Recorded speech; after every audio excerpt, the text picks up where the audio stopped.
of Talks. Bienvenidas, bienvenidos un mes más al podcast de Game of Talks. Es un podcast mensual donde te contamos las novedades, los trucos, todo lo que tienes que saber sobre el arte de hablar en público. Yo soy Cristina Juesas y voy a dar la bienvenida a Agustí López. Hola, Agustí. Hola Cristina, ¿qué tal? ¿Cómo estás? ¿Qué tal? Muy bien, por aquí andamos hoy y sin más dilación nos vamos a presentar a nuestro invitado del día. Él es nada más y nada menos que Óscar Feito, a quien damos la bienvenida ya. Hola, Hola, muy Óscar. buenas. ¿Qué tal, Hola Cristina? Óscar, Hola, Agustín, ¿qué ¿qué tal? tal? Muy buenas. Te vamos a pedir que, nada, en un minutito te presentes, o menos de un minutito. Bueno, Ya sabes que empecé la en brevedad. Terra. Empecé en un banco. Bueno, vamos a ahorrar nada. Yo soy Óscar y básicamente, pues nada, desde hace pues prácticamente 25 años estoy trabajando y me gano la vida en Internet.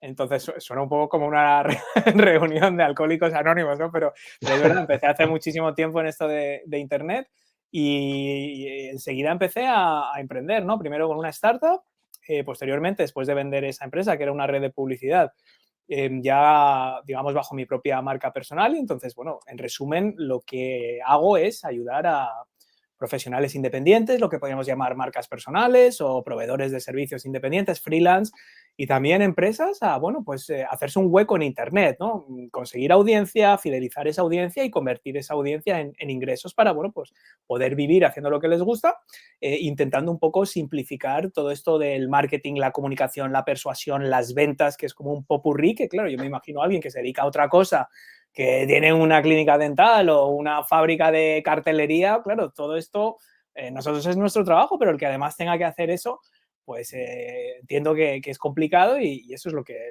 hago. Vale, pues me viene muy al pelo esta introducción que has hecho de ti mismo para dispararte, sin más dilación, la primera pregunta es, bueno, has ayudado a muchos emprendedores, a muchas personas a construir sus negocios digitales, desde cero en algunos casos. Sí. ¿Cuál dirías que es el error más común que cometen cuando intentan conectar con su audiencia? Yo creo que el primer error, y fíjate que esto no está ni preparado ni conocía las preguntas de antemano, pero probablemente es la respuesta más clara que tengo, que es no conocer en suficiente profundidad al público al que se van a dirigir. Yo creo que esto podríamos incluso extrapolarlo también, a hablar en público, a dar charlas, ¿no? Conocer tu audiencia, Sin conocer tu duda. público Seguro. y en este caso es conocer en profundidad qué es lo que realmente mueve a tu cliente a tomar decisiones, qué es lo que va a hacer que abra la cartera o qué es lo que va a hacer que se dé la vuelta y salga corriendo, ¿no? Y al final hay ese proceso de análisis, ¿no? Al final la gente dice, bueno, pues yo soy médico, o yo soy coach, o yo soy psicóloga, o yo hago tal, y tú traes un cierto bagaje, traes un bagaje de los problemas tal como tú los has ido percibiendo a lo largo de tu experiencia, cómo tú los has ido interiorizando y cómo los describes tú. Entonces, claro, eso no es necesariamente la misma forma en la que tu cliente entiende su situación, sus repercusiones, las consecuencias de esos problemas o de esas dificultades que puede tener o de esas ambiciones que tiene, ¿no? Entonces, para mí, la clave del marketing, de los negocios, de las ventas, de todo lo que hacemos es tan sencillo como comprender a las personas. Realmente es muy sencillo, es casi poner un espejo delante de esa persona.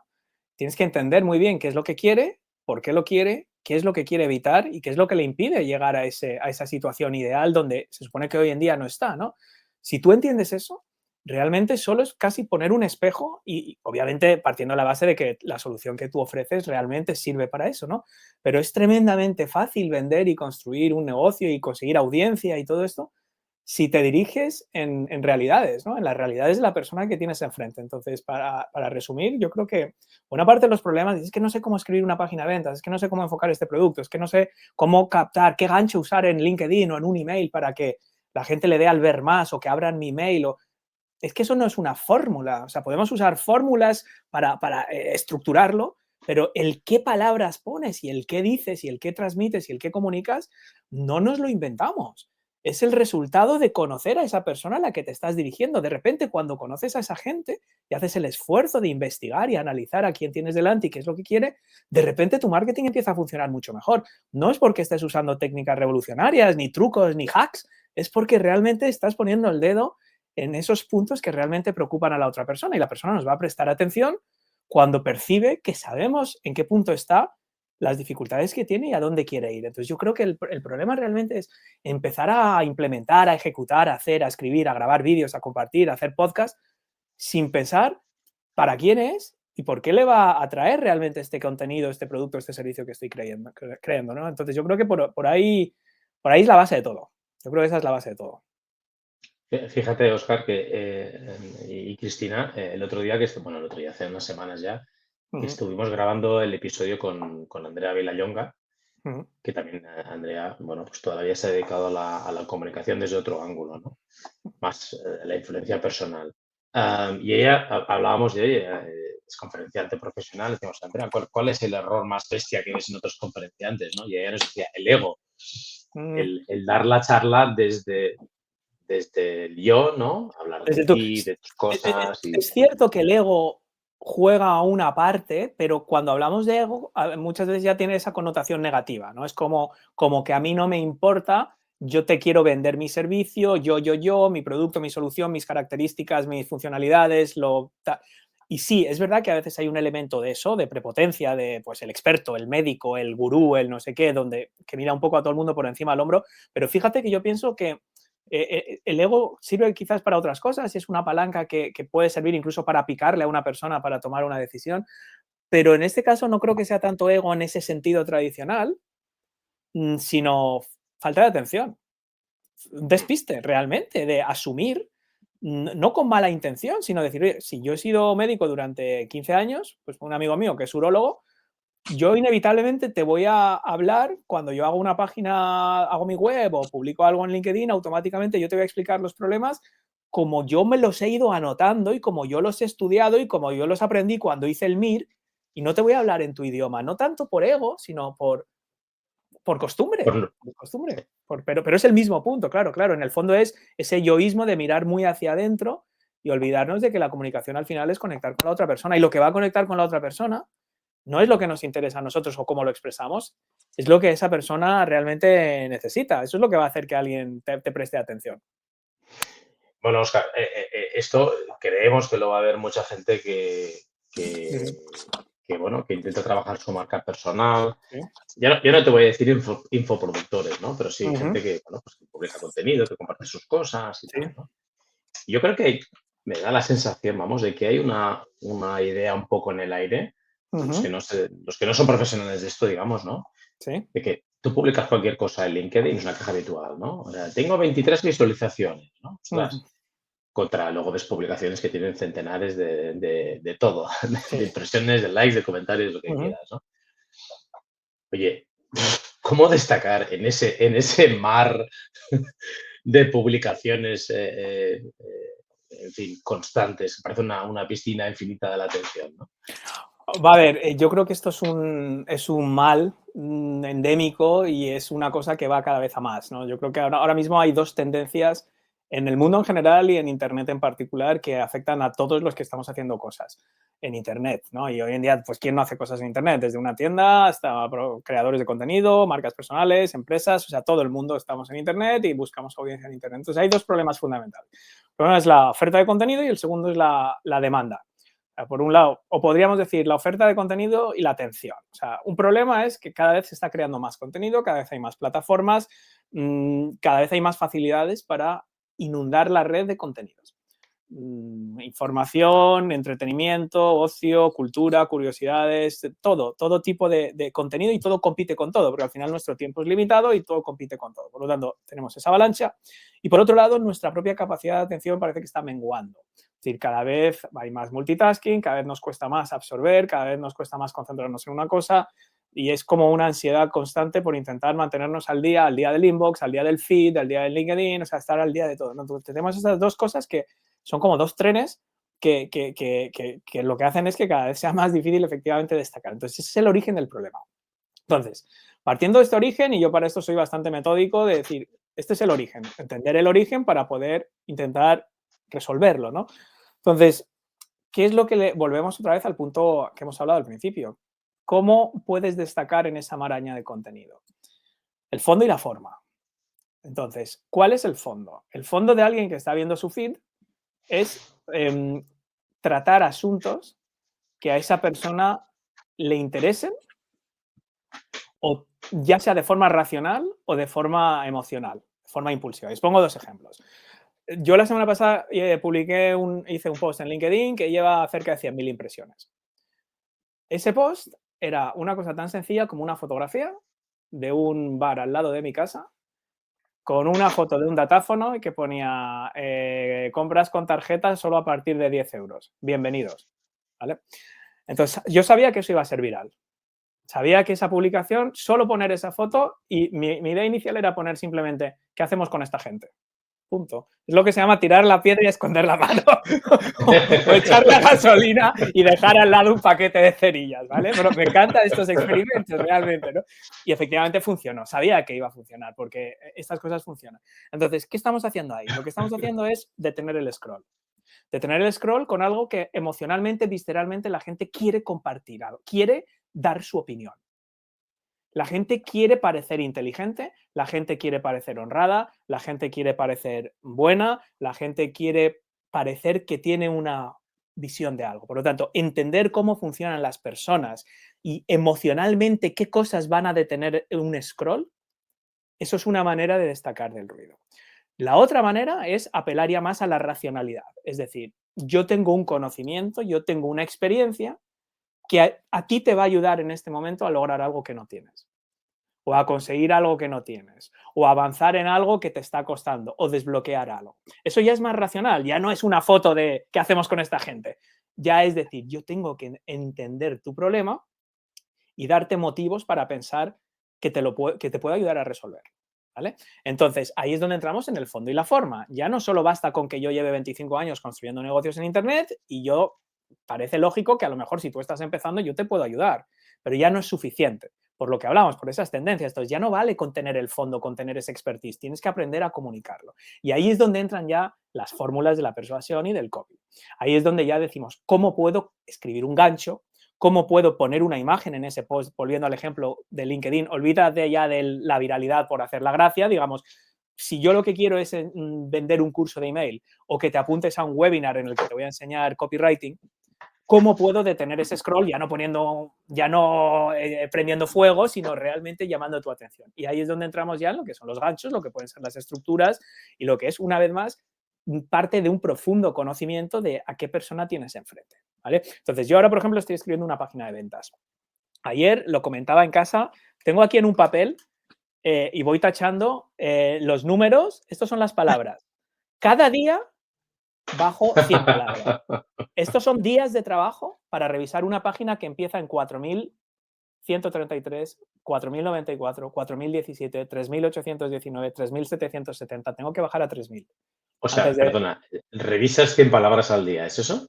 Más o menos, sí, más o menos. No reviso, o sea, reviso todo e intento recortar, intento hacerlo más prieto, intento comunicar lo mismo con menos palabras. Entonces, te obligas a decir, ¿cómo puedo yo transmitir este problema que tiene esta persona en una sola línea? ¿Cómo puedo utilizar una metáfora? ¿Cómo puedo utilizar un símil? ¿Cómo puedo pintar en una sola línea algo que resuene con esta persona? Entonces, un ejemplo.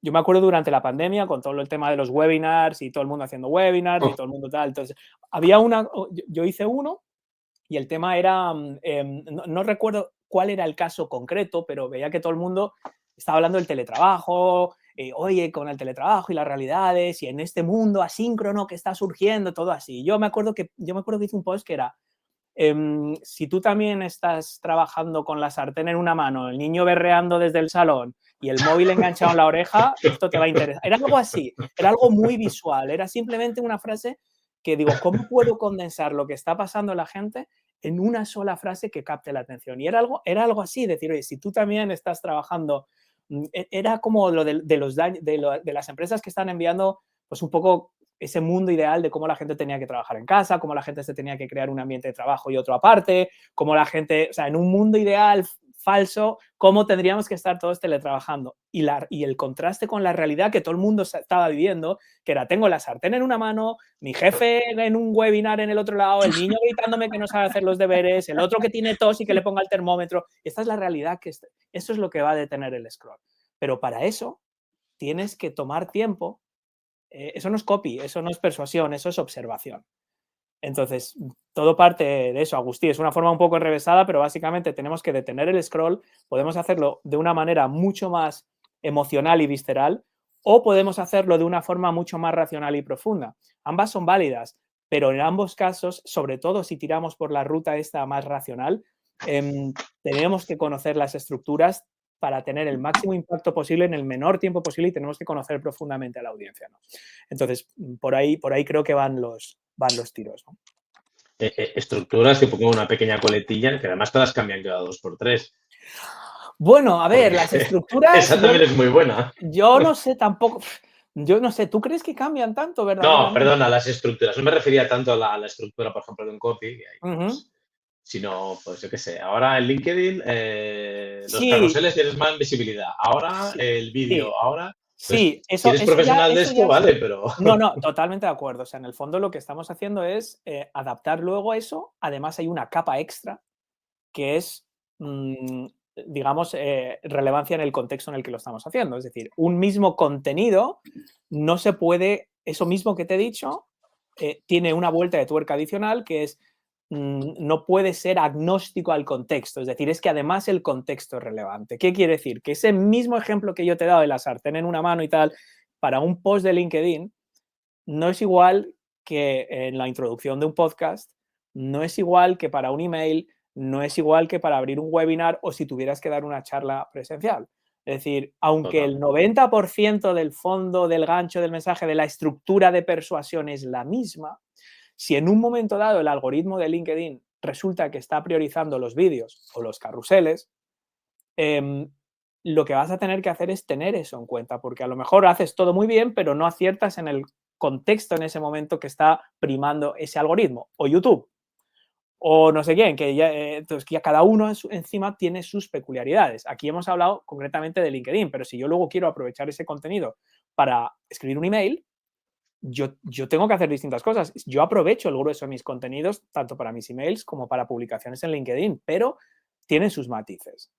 Por ejemplo, en LinkedIn yo no tengo tanta restricción en esas primeras líneas de gancho como sí tengo con el asunto de un email, que intento nunca pasarme de 45 caracteres. Eso lo tengo absolutamente medido. Y si hago 35 caracteres, mucho mejor. O sea, yo me he llegado a pasar horas para pensar el asunto de un email. El email que voy a enviar mañana llevo 3 días pensando en el asunto. Entonces, claro, es que estas cosas que la gente me dice, yo escribo un email al día, digo, joder, pues qué envidia, porque yo tardo 3 días en Sí. preparar un asunto de un email. Claro, luego tienes 50% de aperturas y con una lista de 7.000, 8.000 personas, pues facturas en un lanzamiento lo que mucha gente en 2 años. Claro, es que es la eficacia luego, que es otro problema de la gente online, que es, tendemos a pensar que la única forma de crecer es con volumen. Es decir, tú has vuelto a decir sin darte cuenta, y yo también lo he dicho, es decir, cuando tú has dicho esa publicación que solo tiene 27 reacciones y yo enseguida te he dicho, pues la mía hizo 100.000, pues a lo mejor la tuya de 27 ha sido más rentable que la mía, que ha generado No, 100.000. No, seguro que porque, no. porque la mía lo único que ha hecho ha sido prender fuego, realmente. O sea, no Ya. ha Ya, hecho nada. ya.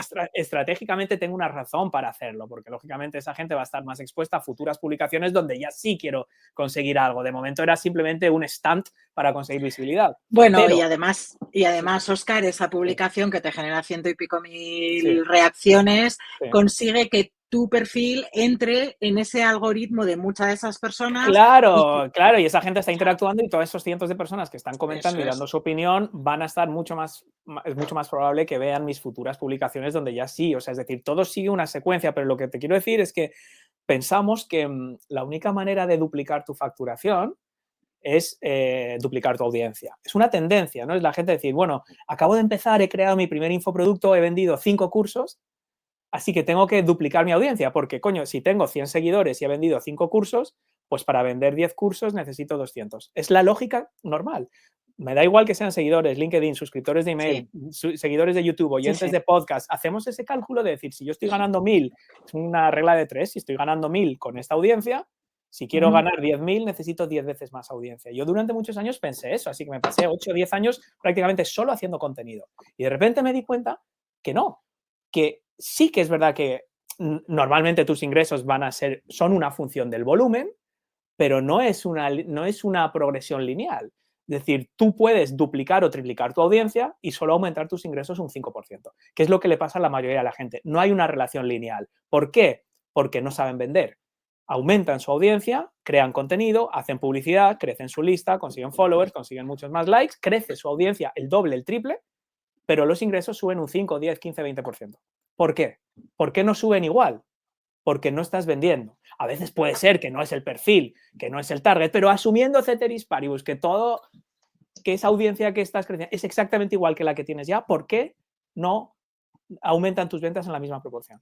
Y la razón es porque no estás vendiendo. No estás optimizando lo que ya tienes. Entonces, la clave para mí, y no sé por qué estoy empeñado en volver al primer punto otra vez de los errores, pero bueno.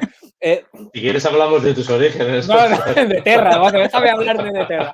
No, yo creo que esto es más interesante, ¿no? Al final, cuando tú tienes que trabajar el volumen, pero tienes que también trabajar la relación con aquella gente que ya te conoce y la forma en la que tienes que vender. ¿Qué implica eso? Cómo haces un lanzamiento, cómo escribes, cómo te relacionas con la gente que ya te conoce, por ejemplo, a través del email, cómo haces una página de ventas, cómo vendes. O sea, si tú al final estás mandando 1000 personas a una página de ventas y generas 2 ventas, la forma más rápida, fácil, directa y coherente, inteligente de duplicar tus ventas no es duplicando tu audiencia, es viendo por qué tienes tan mala conversión.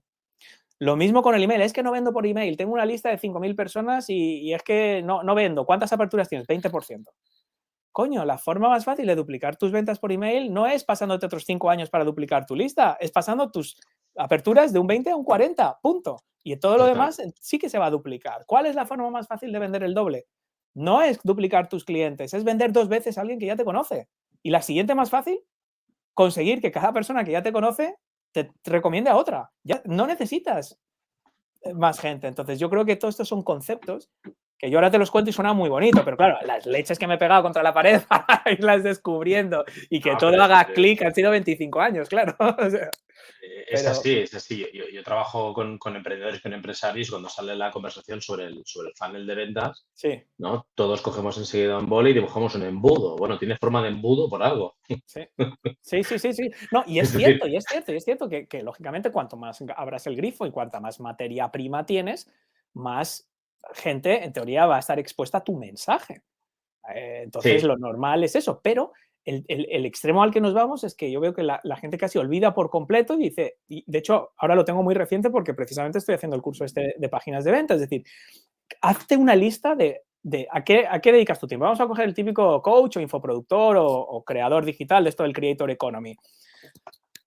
Crear contenido, compartir contenido, hacer alianzas, diseñar productos, servicios, membresías, eventos, webinars, promocionarlos, llevar a gente, hacer colaboraciones, hacer afiliaciones, que te entrevisten en sitios, hacer una campaña de outreach, de outbound, de SEO, para llevar gente a que vean ese producto, servicio, evento que has organizado para ellos. Ahora, ¿cuánto tiempo dedicas a optimizar esa página de ventas? O sea, la relación es 100-1. Si tú miras de promedio el creador medio, el emprendedor medio, que hace un SaaS, que lanza un software, que crea un curso, que hace un evento, el tiempo que tarda en generar contenido, construir una reputación, construir una audiencia, demostrar su expertise, su autoridad, llevar gente a esa página donde vende tickets, vende cursos, vende consultorías o vende servicios, y el tiempo que dedica a afinar los mensajes de venta en esa página, es decir, te coge una plantilla WordPress y ya está, y vuelta a generar tráfico. Y por eso ves, dice, no, si es que tengo el Analytics, tengo 10.000 visitas, pero no vendo. Es que no estoy vendiendo. Entonces, estas son cosas que los negocios tienen 3 patas. O sea, la atracción de audiencia, lo que es generar visibilidad, que es ese funnel que comentabas tú, Agustí, o sea, la parte gorda del funnel, donde sin visibilidad no hay nada que hacer. O sea, ya todo lo demás da igual. Primero, la gente tiene que saber que existes. Luego, un porcentaje de esa gente lo que hace es establecer una relación más cercana contigo a través de otros mecanismos. Para mí es el email, para otra gente puede ser un grupo privado de Telegram, o un grupo de WhatsApp, o un reto, o algo ya más íntimo, más cercano, donde ya hay una comunicación más bidireccional, más allá de dejarte un like en LinkedIn o YouTube. Y luego está la venta, luego está la conversión activa. Entonces yo veo a la gente que se pasa años, meses creando contenido y vídeos de YouTube y editando los vídeos y los posts y los carruseles y todo lo que hemos hablado, y luego dicen, bueno, yo mando a la gente aquí a una página de ventas y ya comprarán. Entonces, digo, joder, no. si claro, o no. O no. Ya he creado un curso y de vez en cuando mando un email y digo, compra mi curso. ¿Y qué está fallando? Pues lo que está fallando es el equilibrio. Lo que está fallando es el equilibrio. Entonces, si tú tienes 8 horas o 40 horas a la semana, dedica una tercera parte a conseguir visibilidad. Una tercera parte a mejorar la relación con aquellas personas que ya te conocen y, por último, a vender. La mayoría de las veces que trabajo con negocios o con empresas o que las veo, o yo mismo en mi caso, cuando ya dije, a ver, le estoy dedicando un tiempo a esto que no es normal, para ir a rastras, algo está pasando. Y entonces era muy fácil decir, ¿qué estaba haciendo yo cada semana? Un podcast solo, una entrevista, un vídeo YouTube, un tutorial, un post en el blog, 2 emails, 2 no sé qué, y que hacía una vez al año creaba un curso. ¿Y cómo lo vendía? Mandaba 2 emails y listo. Y usaba una página, una plantilla de no sé qué y punto. Entonces, hay un desequilibrio. Es como una mesa que tiene 3 patas y una falta. Pues, ¿qué hace la mesa? Pues la mesa cojea o se cae.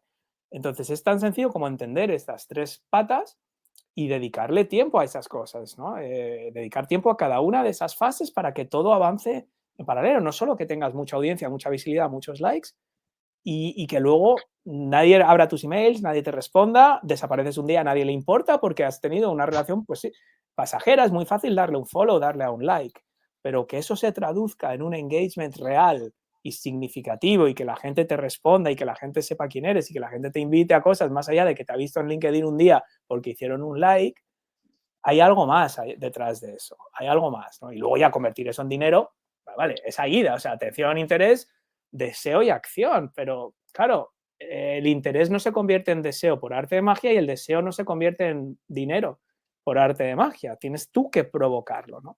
Con lo cual es todo un conjunto de cosas, pero quizás el resumen es, ya ves, coherencia, es entender a las personas, realmente tomarte mucho tiempo en entender a las personas, entender cómo funcionamos las personas, cómo decidimos, cómo interpretamos, cómo procesamos la información y tener equilibrio a la hora de tocar estas 3 áreas del negocio. Yo creo que va por ahí. Voy a, voy a cambiarte un poco de tema, o Sí. no. A ver, nosotros solemos hacer bastante hincapié Sí. y creo que de algún modo es lo que estás transmitiendo, ¿no? Que hay que conocer muchas personas, hay que, bueno, tratar de llegar a ellas de forma empática, ¿no? Poniéndonos en su lugar o poniéndonos un espejo que refleje esas necesidades que tenemos. Bueno, a la hora de hablar en público, y con Sí. esto, bueno, cambio un poco de, de tema, aunque en realidad tiene mucho que ver, porque al final las charlas también se escriben. Sí. ¿Cómo puedes o qué papel crees que pueden jugar las emociones o cómo podemos reflejar de una manera correcta las emociones nuestras o cómo podemos hacernos ese espejo integrándolas de una forma naturalidad cuando estamos haciendo una presentación? Para mí la mejor manera de trasladar esas emociones es con historias. O sea, para mí al final las emociones no se explican, tú no describes una emoción, tú no dices, seguro que esto te pone muy triste. No, tú dices, seguro que cada vez que pasa esto, se monta la de San Quintín en tu casa. O seguro que pasa esto, te entran los sudores fríos y te pasas la noche pensando en cómo vas a pagar las extraescolares del niño este mes. Entonces, fíjate que esa emoción, yo no digo, ostras, estoy muy triste, estoy muy preocupado, estoy estresado. Lo que cuento es una microhistoria. O sea, una historia, bueno, puede ser más corta, puede ser más larga. Entonces, para mí la mejor forma de trasladar esas emociones es a través de pequeñas historias o de pequeños ejemplos del día a día que resuenen con esa persona que está al otro lado. Es decir, si tú quieres trasladar una emoción, no le digas a esa persona esa emoción, o sea, pinta esa imagen a través de un ejemplo, ¿no? Entonces, esto es la base, es la base del storytelling, ¿no? Una de las grandes razones de utilizar storytelling en el ámbito corporativo, ya sea para una charla, para una página o para cualquier otra cosa, es precisamente que las historias son muy potentes a la hora de evocar estas emociones. ¿Por qué? Por muchas razones, pero una de ellas es que cuando las historias se cuentan bien, lo que hace es que la persona que está al otro lado no es un espectador pasivo que simplemente nos está escuchando en una sala o nos está leyendo, nos está escuchando en un podcast, sino que su cabeza está funcionando activamente. ¿Para qué? Para ponerse en esa historia. Entonces, claro, si yo te cuento una historia y te digo, la princesa era rubia, tenía los ojos azules, medía 1,57, vivía en un castillo en Buitrago de Lozoya, los árboles, o sea, te estoy dando tanta información que de repente tú ya estás pasivo, te estoy dando todo como un potito. No dejo nada para que tu cabeza funcione. Si yo te digo, eres una vez una princesa en un castillo, si yo te digo cuando yo dibujo fatal, a ti no te dice nada, pero si yo digo cuando yo te dibujo un perro y vas a pensar que es una furgoneta con zancos, yo esto lo cuento, esto lo he contado en una sala, por ejemplo, en el Sherpa Day con cientos de personas, y la gente se ríe y digo, es que ahora mismo cada uno tenemos una imagen distinta de la furgoneta, del caballo, de los zancos, del perro, de la princesa, del castillo. Entonces, al contar esa historia y dejar fuera elementos, que es la clave, porque al final la gente cuando empieza a descubrir esto del storytelling hace todo lo contrario, te cuenta tanto que no deja nada para que tu cabeza procese. Si tú dejas los suficientes huecos, la persona se va a involucrar, se invierte en tu historia, es parte de esa historia. Yo te cuento de un accidente que he tenido en casa. Solo con decirte un accidente en casa, cada uno estamos pensando una cosa distinta. Yo a lo mejor pienso que se me ha caído una ventana en un pie, otro que se le ha caído agua ardiendo, el otro que se le ha quemado el aceite, otro que ha tenido un pequeño incendio en la cocina. ¿Te das cuenta? O sea, al final no tengo que entrar en ese detalle, pero eso te produce a ti, te lleva a ti a la emoción que tú tuviste cuando tuviste ese accidente en casa. Entonces, si yo soy capaz de afinar y saber que aunque tú pienses en un incendio, tú pienses en un cristal que se ha caído y tú en que te diste un golpe en la bañera, la emoción va a ser la misma. Entonces, ahí es donde yo estoy transmitiendo. Para mí eso es fundamental. Para mí eso es un recurso brutal que además tiene una capacidad, además tiene muchas otras ventajas. Ya no solo el poder evocar emociones muy precisas, sino que es mucho más difícil de olvidar. O sea, cuando tú cuentas historias en un email, en una charla, en una presentación, ya no es solo lo que transmitas a nivel emocional, sino el potencial de recuerdo que se queda. Es que muchas veces la gente solo recuerda la historia. Solo recuerda la historia. Y se le olvida todo lo demás. Aquí hay 1000 ejemplos, hay muchos ejemplos de charlas, de eventos que se han creado historias, y de hecho había una que yo utilicé en un curso de storytelling porque me pareció fascinante, y es una historia que creo que fue Oracle en Europa, aquella liga que casi ganó el Depor. El Deportivo de La Coruña en el último minuto, en el último partido, que un tío que se llamaba Dukic, que os acordaréis de él, falló un penalti en el último minuto del último partido de liga. Lo recuerdo. Y perdió, contra ¿no? el Valencia. Contra el Valencia fue en el último minuto y ganó la Liga del Barça, ¿no? Yo no me acuerdo, no, pero esto está documentado en una charla de Oracle. El nuevo vicepresidente de Europa, no sé qué, dijo que él quería más gente como Dukic, contó la historia y dijo que él quería más gente como Dukic en la empresa, gente que asumiera riesgos, que en los momentos de responsabilidad, aun sabiendo que podían fallar, que asumiera riesgos, contó esa historia, ¿no? Y contaban que luego, décadas después, nadie se acordaba de los canapés, ni los regalos de empresa, ni siquiera dónde fue, ni con quién se sentaron, pero todo el mundo se acordaba de esa historia y a lo que habían ligado esa historia. Y tú fíjate, claro, ¿quién se acuerda de lo que te contaron en una charla de empresa, en un evento de estos de tu empresa hace 10 o 15 o 20 años? Pues la gente se acordaba de la historia. La gente se acordaba de la historia. Entonces tiene ese beneficio adicional. Yo creo que es un recurso fabuloso para todo, para charlas, para contenidos y para todo. Óscar, yo te quería sacar otro tema. Sí. Mira, no sé muy bien cómo planteártelo, a ver cómo rematamos esta conversación tan interesante, que es acerca de la psicología de la persuasión, de los sesgos cognitivos, ¿no? Sí. Hacerte una pequeña reflexión y luego, bueno, a ver tú cómo lo ves y por dónde te vamos. Es decir, por lo menos mi impresión, en los últimos años, a nivel del mercado hispanoamericano, vamos a decir, han surgido figuras que son muy de referencia, que a todos somos muy claros, que tienen 800.000 seguidores y que tienen unos arquetipos muy, es como decirlo, muy marcados, vamos a decirlo así, ¿no? Sí. A raíz de eso, hay mucha otra gente, a lo mejor sin una base técnica, ha copiado literalmente técnicas, ¿no? Técnicas de FOMO. Sí, yo los llamo los falsos farrucos. Sí, bueno. Los farruquitos. De acuerdo, sí, te lo compro, los falsos farrucos, ¿no? Pero a la vez, creo que estarás de acuerdo que conocer los mecanismos de los sesgos cognitivos, la psicología de la persuasión, etcétera, es Sí. algo muy interesante para construir cualquier pieza de comunicación, sea algo en LinkedIn o sea Sí. una página para vender un curso, etcétera, ¿no? Ujú. Bueno, me gustaría saber un poco tu opinión, Sí. qué visión tienes sobre este tema. Sobre los farrucos, pues ya me imagino, ¿no? Pero para el gran público no es algo, yo diría, muy conocido, ¿no? Bueno, no sé, ¿qué te parece, Óscar? Yo creo que, como todo, bueno, pues tiene un lado positivo y un lado negativo. Y obviamente gente como Isra Bravo, gente como Luis Monge, con la que he colaborado, que son amigos, con los que hemos hecho cosas, han hecho muchísimo por los negocios, por todo, porque han puesto de manifiesto que la comunicación persuasiva genera ventas. Entonces, desde ese lado, fundamental. Yo creo que se ha hecho mucho bien en ese sentido. Pero, como siempre, pues hay gente que al final dice, bueno, pues yo me quedo con el atajo. Entonces, yo no me tomo la molestia, yo conozco a Irra, conozco a Luis, conozco gente que llevan décadas estudiando cómo funcionan estas cosas. O sea, y luego, a raíz de eso, ha salido un estilo que es su estilo, pero que está sustentado sobre unos principios. El problema es cuando tú te saltas toda esa parte de los principios y lo que haces es pensar que lo importante es el estilo.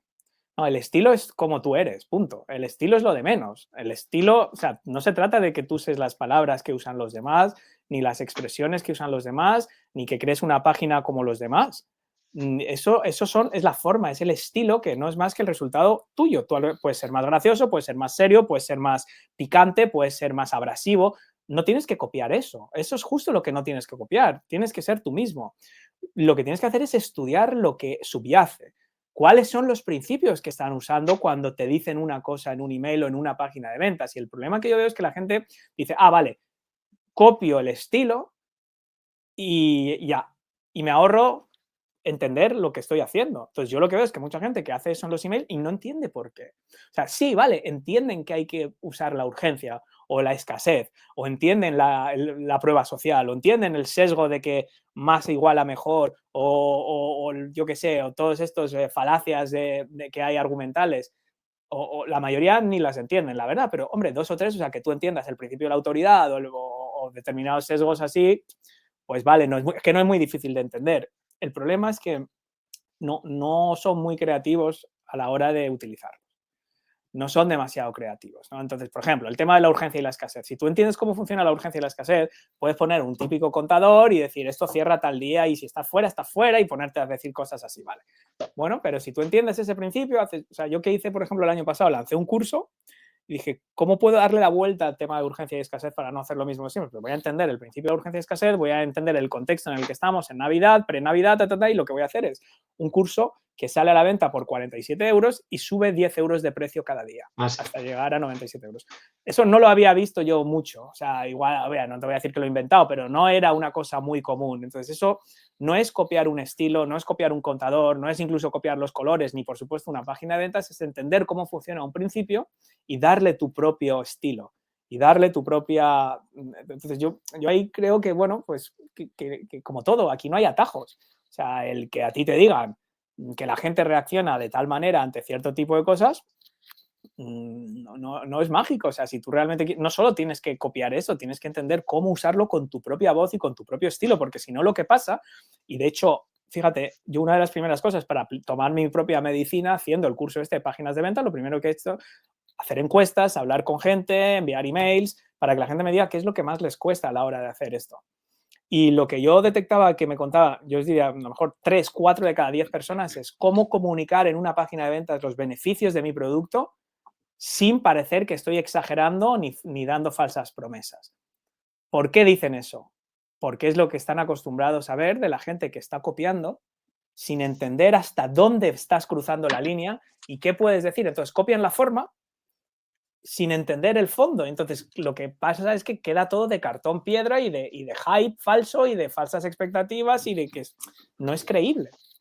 Y prueba de ello es que luego eso tampoco funciona. No es creíble. No es creíble porque tampoco tienes la confianza en tu producto, porque no has dedicado suficiente tiempo a crear un producto que te sientas cómodo vendiendo, porque crees que con el mero hype de copiar lo que dice Isra o copiar lo que dice Luis lo vas a vender. Y entonces, al final, todo esto de la persuasión ¿cuándo funciona? No solo cuando conoces las técnicas, es cuando tienes la confianza ciega en el producto que has creado, que puedes permitirte el lujo de usar todas esas palancas de persuasión y que la gente no solo te compre una vez, sino que al año siguiente te compre el siguiente curso y el siguiente y el siguiente y el siguiente. Porque no has usado un falso hype, porque no te has limitado a usar palabras, sino que todo eran herramientas para vender un curso o una formación o un evento en el que es donde está el grueso de tu valor, no en utilizar palabras bonitas para venderlo. Entonces, muchas veces como que construimos la casa por el tejado. Dices, bueno, voy a vender cualquier mierda y te voy a crear una página de ventas de 7.000 palabras para darte un lead magnet, un audio que te digo que te va a cambiar la vida y luego es una mierda, que no vale para nada. Pues sí, mucho copy, mucho tal y muchas palabras rimbombantes, pero se cae, soplas y se cae. Es como la casa de los 3 cerditos. Pues no hay nada detrás, no hay nada detrás. Entonces, hombre, esto al final es eso, pues gente que ha dedicado más tiempo a escribir una página de ventas que a crear un producto. Y ahí nos vamos al caso contrario. Cuando se hablaba del equilibrio es, me aprendo todas las técnicas de venta y copio todas las técnicas de venta y escribo los emails, los asuntos, los posts y todo. Y luego cuando profundizas y te descargas un lead magnet o ves un vídeo, escuchas un podcast o compras un curso, y dices, es que esto no es nada. Es paja, es puro hype. Y es justo lo que provoca luego ese rechazo, que no te vuelve a comprar esa gente. Entonces, otra vez tienes que volver a duplicar tu audiencia, duplicar tu lista, porque no puedes engañar a todo el mundo todo el rato. Entonces, tienes que buscar a gente nueva para engañar. Entonces, al final, te lleva al mismo problema, solo que de otra forma. Creo que fue Luis Monge, que le escuché una entrevista hace un tiempo, este último verano, que decía algo así precisamente en la misma línea, ¿no? Que, bueno, que él hacía como una previsión de futuro, que lo recordar, decía que, bueno, pues que en el futuro más inmediato al final pues venderían más los que mejor dominaran las técnicas de comunicación y de venta que buenos profesionales que no supieran comunicar, porque pues al no saber comunicar sí, lo tendrían muy difícil para vender, ¿no? A corto plazo, pero luego esa gente no te va a comprar otra vez. O sea, sí, no, es decir, sí es verdad que la gente que sepa vender puede tener más éxito, entre comillas, en ese sentido, o vender más que gente que a lo mejor tiene más conocimiento en lo suyo, pero que no sabe venderlo. Eso estoy 100% seguro, por lo que te he dicho. O sea, es gente que sabe mucho de una cosa, pero no lo sabe plasmar ese valor o comunicar ese valor. Y luego gente que sabe muchísimo menos, pero sabe comunicarlo muy bien. Ahora, el tema es qué pasa a largo plazo. ¿Qué pasa cuando esas 2 personas han vendido 10 unidades? Pues la primera, aunque le haya costado más comunicarlo, probablemente a esas mismas personas les pueda vender otras 10 cosas de lo próximo que haga, porque ya lo han conocido. Le costará más captar a más gente, pero irá más con un paso más firme, mientras que esas personas que quizás han vendido un producto que no era tan bueno, pero lo sabían vender muy bien, les va a costar mucho más vender a la misma gente porque se irán escaldados. Tendrá que buscar a gente nueva, con lo cual no es tan claro, o sea, es decir, ¿quién se beneficia? O sea, lo ideal son las 2 cosas. Es decir, una vez más, es el equilibrio. Es confiar en tu producto o tu servicio, dedicar tiempo en crear buenos productos y servicios, dedicar tiempo en crear audiencia, dedicar tiempo en crear una relación con esa audiencia para que no es de esto de Pascuas a Ramos aparezco y te vendo un curso o publico cada día en LinkedIn porque me ha dicho Luis Garau que es lo que tengo que hacer. Y encontrar ese equilibrio entre un poco de todo. Si es que no es decir o esto o lo otro, es decir, es el aprender a vender y el aprender persuasión. Hoy en día, por los problemas que comentábamos al principio, de ese exceso de contenido y esa menguante capacidad de atención, es más necesario que nunca aprender a vender. Pero me considero una persona honesta que parto de la base de que eso es para ayudarte a vender el valor real que puedes entregar. Lo contrario es aprender a timar. Es como decir, voy a aprender a robar en las tiendas. Es decir, bueno, pues vale, pues igual vas a ganar dinero si aprendes a robar en las tiendas. Pero entiendes, no es una forma de... No es como el mejor skill set para desarrollar, ¿sabes? A largo plazo. Oye, estaríamos contigo hablando, yo creo que, vamos, en fin, unas cuantas horitas, Óscar, muy interesante. Me alegro. Pero bueno, todo tiene su final y este episodio debe finalizar para mantener un poco la línea del podcast. Pero de verdad que esta ha sido una conversación muy, muy interesante. Tendremos que hacer una segunda parte dentro de un tiempo, Óscar. Hombre, pues ahí material tenemos, o sea que cuando queráis, cuando queráis. La verdad es que ha sido muy interesante, muy práctico. No he podido hablar de mi experiencia en Terra ni en el banco, pero bueno, ya eso Bueno, una pena. lo dejamos para otra vez. pero hay referencias suficientes en YouTube, las pondremos en Hay recursos del referencias, podcast. sí, hay referencias, sí. Nos hemos Óscar. centrado en lo que es verdaderamente útil, que es, bueno, yo creo que lo que más puede ayudar a la gente y lo que más impacto puede tener en la gente que nos esté viendo, ¿no? Yo creo que son cosas aplicables y por lo menos abrir puertas, ¿no? Es decir, yo tiraría por esas puertas. Óscar, danos solamente 2 titulares antes de despedirnos. Uno, ¿dónde te puede encontrar la gente? Sí. Los que quieran saber más de Óscar, que creo que eres muy fácil de encontrar, pero vamos. Y, Pues mira, dime. Sí. No, creo, has mencionado que vas a sacar un curso sobre Esa es páginas la de idea, ventas. sí. Si nos puedes dar el titular de para cuándo el Pues hype a ver, del curso, pues... lo mejor, al final, la lista de email yo creo que es lo más seguro, porque es verdad que estoy probando, estoy en LinkedIn, pero va por rachas, o sea, estoy experimentando, pruebo redes, siempre estoy en algún sitio, pero lo más seguro al final es la lista de email. Y la lista de email, tengo una que es oscarfeito.com/email marketing, todo seguido. Ahí lo que tenemos es ese kit para donde realmente hablo de esto, del storytelling, de cómo aplicar el storytelling a los emails, muchas de estas cosas que hemos hablado, de persuasión, etcétera. Tienen ahí un recurso pues bastante interesante y luego son los emails que mando una vez a la semana, 2 veces a la semana, en periodos de venta todos los días, durante no más de 5 o 6 días, pero normalmente uno a la semana, ¿no? Ahí procuro intentar mandar menos, pero que haya ese cierto valor. Y efectivamente el curso de páginas de venta, si todo va bien, saldrá probablemente después del puente de diciembre, que sería la segunda semana de diciembre, y el curso ya está hecho, o sea, hay 40 y tantos vídeos, son 9 horas de formación, 250 diapositivas, o sea, realmente es el curso de páginas de venta más completo que yo he visto. Yo no he visto nada, y he hecho muchos y no he visto nada más completo, ¿no? Desde fórmulas de titulares hasta el pie de página, las preguntas más frecuentes, cómo explicar el problema, cómo agitarlo, la solución, todo. Entonces, estoy contento, pero ya os digo que, claro, tiene que ser la mejor página de ventas de todas, porque ¿quién te va a comprar el curso de páginas de ventas? Si la propia página de ventas es un desastre. Entonces, ahí me está haciendo sudar la gota gorda. Digo, tiene que ser la mejor página de ventas jamás creada. Así que en eso estamos y, bueno, pues que apunten ahí en esa lista y serán los primeros en saberlo. Muy bien. Yo creo que lo primero que consumí tuyo, Óscar, fue gracias a una recomendación de Irra Bravo, estaba intentando hacer memoria, que dijo algo así en un mail como todo lo que hace Óscar tiene mucha calidad o conociendo lo que hace Óscar. Bueno, eran comentarios de ese tipo, ¿no? Y creo que fue lo primero que yo consumí en cuanto a cursos tuyos, vamos. Y conociéndote seguro que este también va a estar genial, va a ser muy exhaustivo. Con Irra tuvimos ese flechazo porque los dos éramos unos fanáticos del storytelling mucho antes de que Irra fuera pues, lo famoso que soy. Encontramos un poco ese punto en común del storytelling, estuvo varias veces en el podcast.